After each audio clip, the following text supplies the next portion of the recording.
ce chapitre, je l'ai appelé Comment le dogme religieux corrompt l'instinct moral. Il est fréquent d'entendre que les religions sont à l'origine de la morale, qu'elles seraient les gardiennes du bien et du mal, les fondations éthiques de toute civilisation.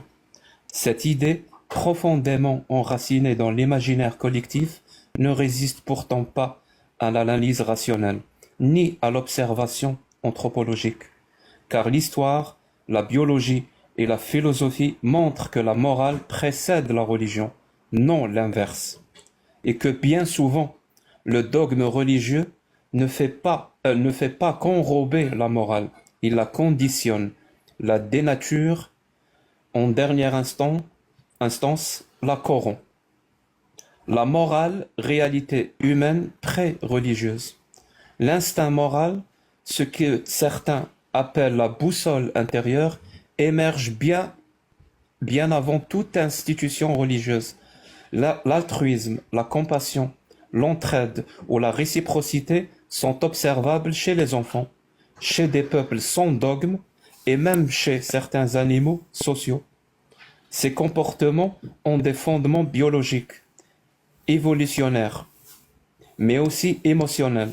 L'empathie, la culpabilité, la reconnaissance de l'autre comme semblable sont des mécanismes naturels qui permettent la survie du groupe et l'apaisement des tensions. Ce que nous appelons bien ou mal trouve donc son origine dans la vie concrète, rationnelle, conflictuelle des humains. La morale est une affaire d'expérience et d'intuition partagée, bien avant d'être une affaire de révélation et de livre saint. Le dogme, capture, conditionnement, hiérarchisation. Les religions, au lieu d'inventer la morale, ont opéré un mouvement de capture.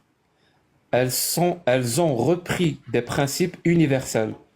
Ne tue pas, ne vole pas, aide ton prochain, mais en les conditionnant à l'appartenance, en les filtrant par l'obéissance et en les hiérarchisant selon des critères doctrinaux. Prenons un exemple concret. Le célèbre hadith prophétique rapporté dans le recueil de Sahih Muslim et Sahih Bukhari. Aucun de vous ne croit vraiment tant qu'il n'aime pas pour son frère ce qu'il aime pour lui-même. Puis elle y ajoute, mais seulement entre nous, à condition que l'autre soit croyant.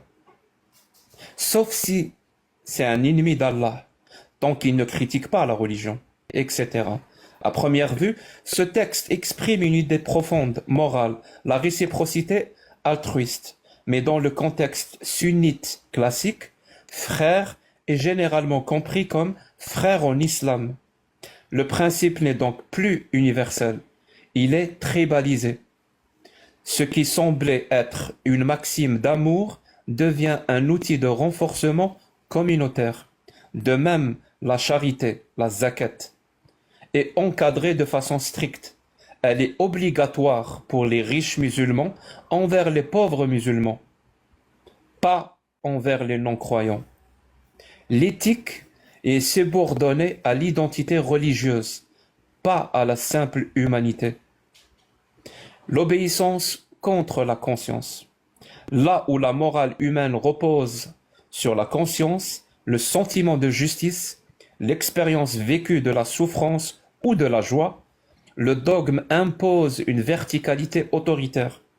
Le bien n'est plus ce qui allège la souffrance ou favorise l'harmonie, il devient ce que Dieu commande. Le mal n'est plus ce qui nuit à autrui, mais ce qui transgresse un ordre divin. Ce déplacement est fondamental. Il remplace la responsabilité morale par la soumission religieuse. Il ne s'agit plus de comprendre pourquoi une action est juste, mais de la faire parce qu'elle est prescrite. Cela ouvre la porte à tous les abus. Si Dieu ordonne de pragmatiser l'apostat, alors pragmatiser l'apostat n'est plus un meurtre. Si Dieu interdit l'amitié avec les mécréants, alors l'empathie devient une faute. Le sentiment moral est étouffé, remplacé par un réflexe d'obéissance. La perversion du beau. L'effet le plus insidieux du dogme est peut-être celui-ci.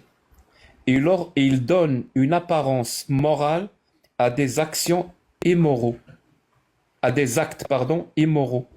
Il est, il les vide de leur sens. Il les vide de leur sens les gestes véritablement moraux. Aimer devient une injonction. Tu dois aimer ton frère en religion. Aider devient un calcul. Dieu te récompensera pour ta charité. Pardonner devient un ordre, non un élan. Le beau devient utile. L'altruiste devient méritoire. Le spontané devient stratégique. Le dogme transforme le cœur humain en machine comptable. Il pervertit l'innocence de l'amour en devoir et fait de la bonté un contrat. En conclusion, le dogme religieux ne crée pas la morale, il l'annexe, la manipule, l'asservit. Il prend ce qu'il y a de plus noble dans l'être humain, l'amour gratuit, l'empathie sincère, la solidarité spontanée, et l'encadre, le conditionne, le met au service de sa propre logique de pouvoir et d'appartenance.